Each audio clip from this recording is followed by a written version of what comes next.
Welcome back to Morbidly Bewitched. In the last video, I discussed mausoleums.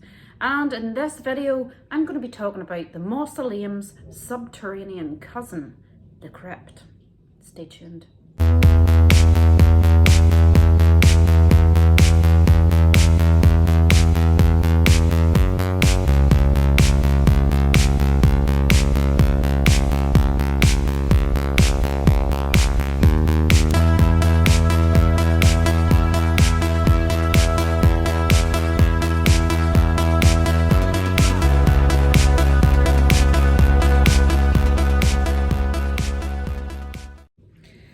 So it's a windy day. Yes, just in case you hear background noise throughout this entire video, it is the wind coming down the chimney or the wind trying to creep through the cat flap. My God, I'm sitting here and I nearly feel like a house is about to drop on me. I was going to say I feel like Dorothy, but that doesn't really suit me. In reverse contrast to a mausoleum, crypts are built underground and can also be referred to as burial vaults or tombs. The word crypt comes from the Latin word crypta, which means vault. Crypts themselves have a really interesting history of where they stemmed from. So this is also going to be a little bit of a history / educational episode. Strap in. Crypts started out their life in approximately the 1st, 2nd and 3rd centuries during the Roman Empire and very early Christianity. When they did start their lives, they would have been known as Mithraeums or Mithraeums. And this was because of a completely different worship. But it's also why crypts started their life beneath religious buildings and churches. A Mithraeum was a natural cave or a man-made structure to resemble a cave.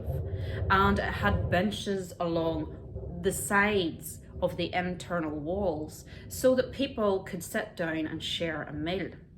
Nobody's completely sure if this worship began in Italy or Persia, but either way, it eventually branched across the world.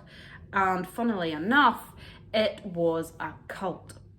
It was seen as a cult, and because it was a cult, it was extremely secretive, which is why all of the worship was carried out in these underground temples. It was exclusively for men, and they worshipped Mithras. And Mithras was depicted as this warrior killing a bull, and the bull depicted the symbol for strength and fertility, and they believed that by the killing of the bull spawned new life. Mithras was worshipped as a god of justice and order and friendship and contract, and honoured as a loyal patron to the Roman emperor. So that meant that the religious worship itself was highly recognised by the Roman Empire. Its votaries, i.e.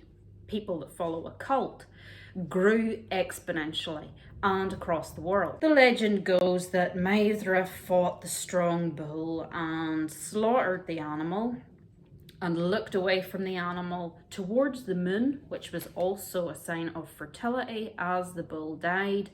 As the bull died, the dog and the snake also drank from his blood, as a raven sat on his tail. And the raven was supposed to depict the mediator between Mithra and the sun god Sol. Afterwards, the sun god Sol and Mithra both shared in the meat of the bull, ingesting the power, and there you have it. Crazy old story. During the worships, a bull was very, very rarely sacrificed, But what they did do was reenact the slaughter of the bull. The bull and the snake and the dog and the raven would have often taken a precipice, a place of importance within the temple itself, and the men joined along the benches and usually shared meals of high quality pork and chicken and drank copious amounts of wine. Christianity obviously did not accept this form of worship, and when they built their temples and their churches, they often built them above the mausoleum, and then the mausoleum itself would have been used for a completely different purpose. It would have been used to store the deceased of an extremely important religious figure or the family members of royalty. The coffin itself obviously being stored and set on the benches that would have been used to seat the men during their feasts. So crypts / tombs were adopted worldwide, but mainly from this era, which is why we don't really see crypts and tombs developed today. We would see mausoleums erected, but not really crypts, because they were more associated with the Mithriac mystery, which is why they never really cottoned on to us old commoners. When a man-made crypt is constructed, and it's not a mausoleum, it's not beneath a church, and it's not a natural cave, there are certain requirements for this structure. They do prefer that it's constructed on a height. The moisture in the soil should be between 6 to 18%. They don't like it to get much higher than that. The soil is to be preferably porous, i.e. of a sandy composition. When the soil is dug out, the very lowest point of the tomb can be no closer than half a metre to the highest point of the water table. And of course, the area's climate and seasonal conditions and the amount of waterfall at the wet season is all taken into account before a crypt is constructed. There's a wee dog barking out there. I don't know who he belongs to. Once the size of the tomb is agreed, that means the amount of deceased and chambers that's to go into the tomb, the gap between each shelf when a coffin's in it can be no less than half a metre. And the very last coffin, including the lid, has to again be half a metre to the ceiling, and then the ceiling has to be of a depth of 1 metre to the top layer of soil. Grooves are placed along the walls at each shelving point for runoff. Yes, you know why. And a ventilation shaft has to be installed to maintain constant airflow, and an absorption well must be placed in the floor of the tomb, usually in the middle, again for runoff, just in case there's any explosions or bodily fluids or water getting into the tomb despite all of the measurements taken before construction. The entire tomb itself is also walled with brick or concrete before the shelving is put in place. Remains that are placed into crypts usually fare quite well. Because they're in a subterranean level, it's extremely cool, so they aren't affected by the seasonal changes. And because during construction, they have put in place all measures to keep out as much moisture as possible, bodies that are entombed can last for decades. Entrances into tombs are traditionally stone stairways, and the top of the stairway, the entire entrance, the opening, is usually encased by a semi-permanent, i.e. removable slab. This slab is sometimes on display and engraved, but it can also be covered by, again, a shallow layer of soil. Sometimes for added protection, at the bottom of the stairway, the entrance into the actual vault, the body of the vault, is bricked up, just for that extra bit of security. all of which needs removed for any, my postman, all of which, like I was saying, needs removed for any future burials.